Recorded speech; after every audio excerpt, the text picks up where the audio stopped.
Je bénis le Seigneur Jésus-Christ, notre Dieu, qui nous a donné la force, la vie ce matin, qui nous a réveillés. Beaucoup sont morts la nuit, mais nous sommes en forme pour continuer à l'écouter, à marcher selon ses préceptes, à connaître ses voies et à nous parfaire pour nous préparer à l'enlèvement.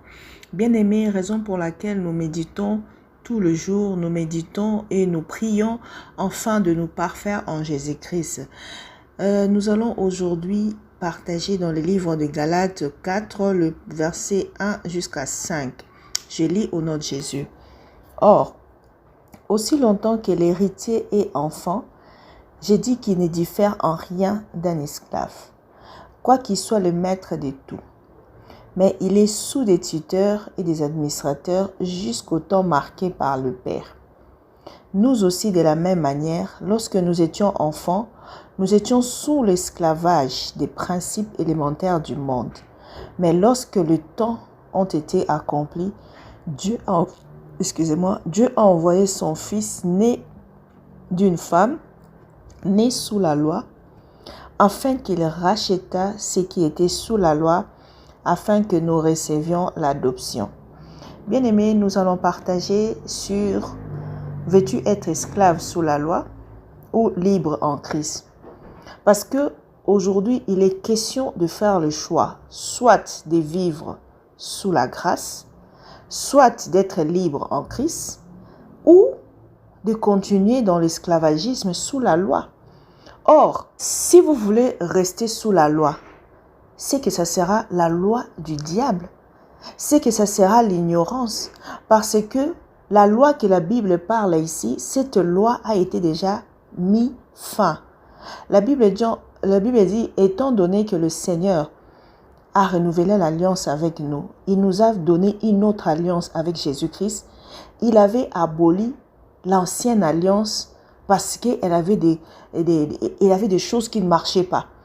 Alors, lorsqu'il a institué la nouvelle alliance, tout ce qui est de l'ancienne alliance est tombé. Et tout ce qui faisait de l'ancienne alliance était comme l'ombre de choses à venir.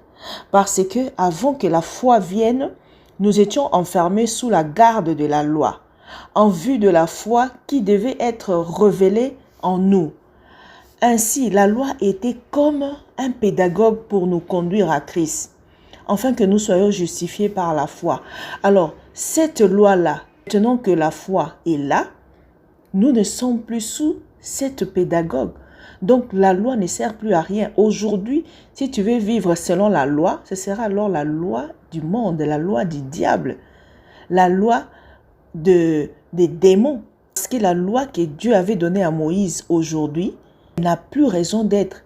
Parce que Dieu avait voulu qu'en cette époque-là, comme la Bible nous dit très bien dans le verset 4, je peux même recommencer par le verset 3, nous aussi, de la même manière, lorsque nous étions enfants, nous étions sous l'esclavage de principes élémentaires du monde, c'est-à-dire la loi.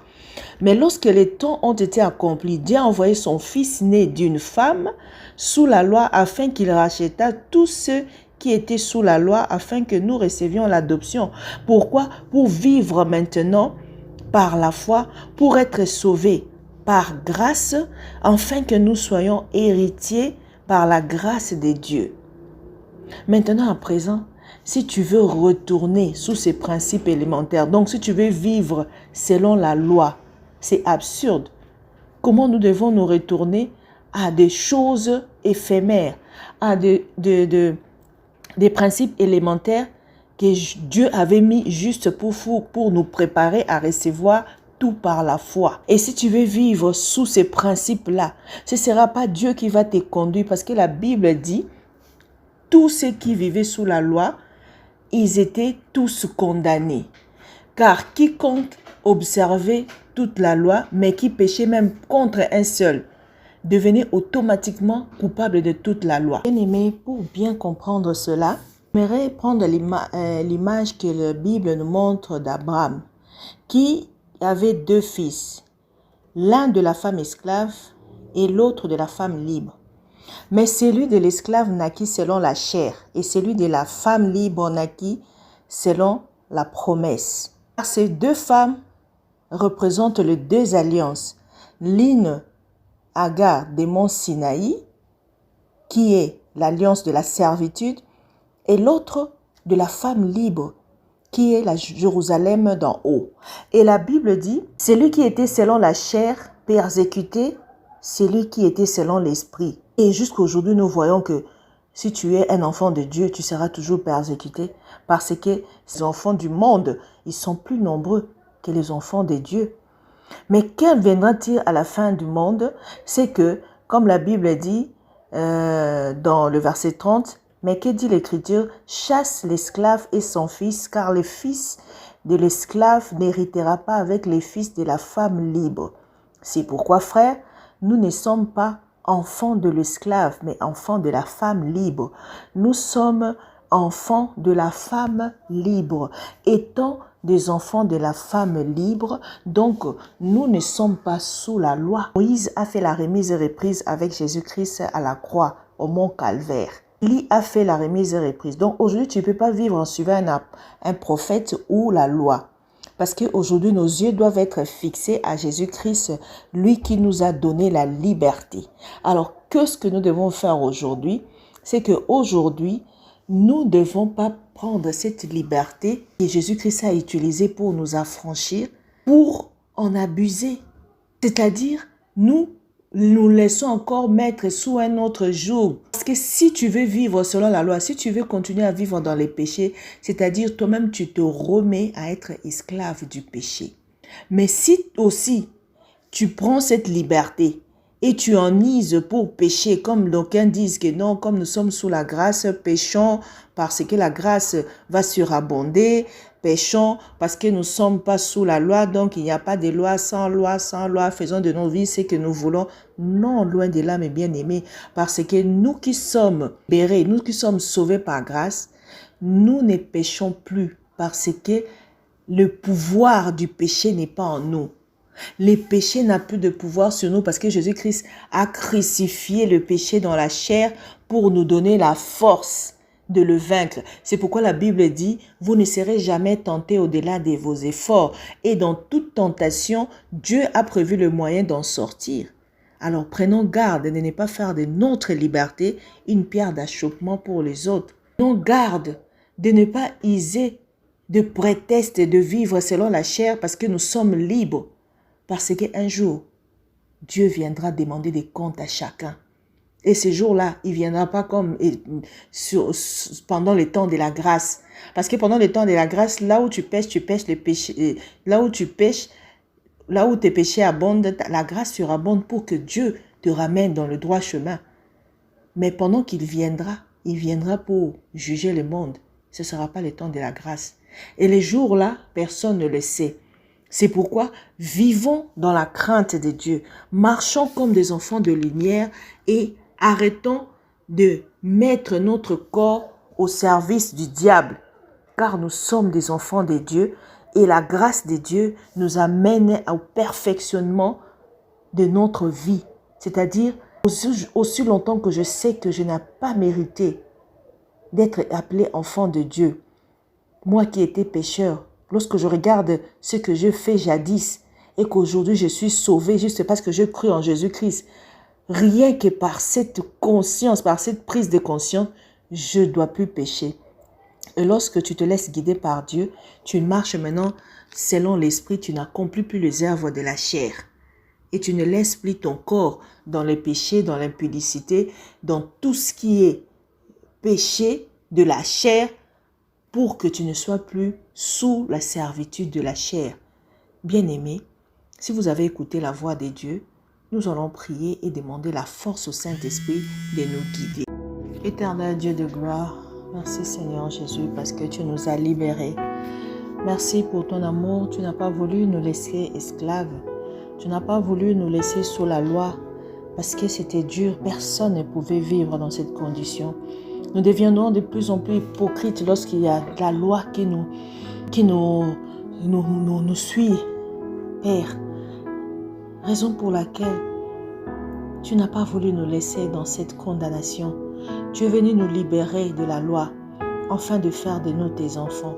Maintenant que nous vivons sans loi, maintenant que nous sommes plus esclaves du péché, mais nous devenons, Seigneur, tes enfants. Nous voulons vivre selon tes préceptes.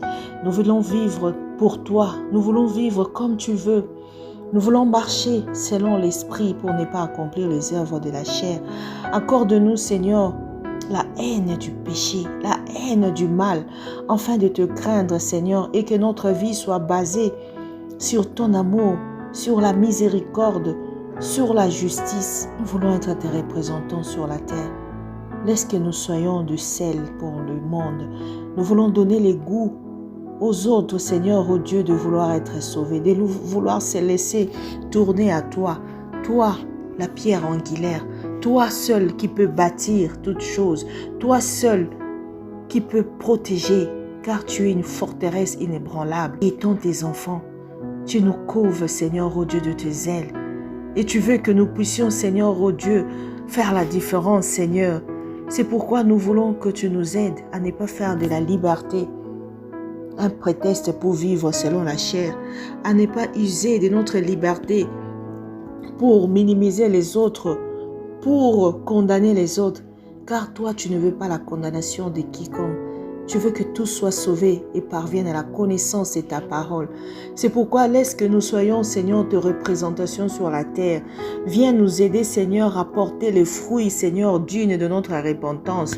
Viens nous donner, Seigneur, oh Dieu, la vie en abondance pour que nous devenions des sources d'eau vive pour tout celui qui a soif. Viens s'épuiser, Seigneur. Nous voulons être des modèles comme toi. C'est pourquoi de nous-mêmes, on n'arrivera pas. Délivre-nous, Seigneur, de tout ce qui est injustice. Délivre-nous, Seigneur, de tout ce qui est mauvais penchant. Délivre-nous, Seigneur, de tout ce qui est convoitise. Donne-nous, Seigneur, la résistance, afin que nous soyons fermes et inébranlables pour ne pas retourner à la loi, pour ne pas retourner au péché, pour ne pas laisser notre corps nous guider, nous diriger, car tu l'as dompté pour que nous puissions aussi la dompter. C'est pourquoi aujourd'hui, nous nous laissons, Seigneur, oh Dieu, entre tes mains. Je laisse mon frère et ma sœur. Je vais prier pour tous ceux-là qui ont de péchés chéris, qui n'arrivent pas à abandonner. Aujourd'hui, mon frère, sache que tu es libre. C'est dans ta tête. Le Seigneur t'a délivré avant même que tu sois né. Regarde, lorsque nous parlons de ceux qui étaient sous la loi, c'était nos patriarches. Ils ont été sous la loi. Aujourd'hui, nous ne sommes pas sous la loi. Nous ne pouvons même pas parler des naissances sous la loi. Nous pouvons juste parler de l'ignorance. Parce que si tu es un enfant et que tu as des droits, tu es un héritier, aussi longtemps que tu ne connais pas ces droits, tu n'entres pas en cela, mais on te dirige. Et sous l'ignorance, le diable nous fait faire les choses. Le diable nous fait croire des choses. Le diable nous a servi dans des choses. C'est pourquoi tu n'arrives pas à croire que si tu crois que tu peux laisser ce péché, tu vas le laisser. Juste avoir la volonté. Juste de donner ta vie à Jésus-Christ, afin que ce soit plus toi qui vis, mais que lui vivant en toi te donne la haine et le dégoût du mal.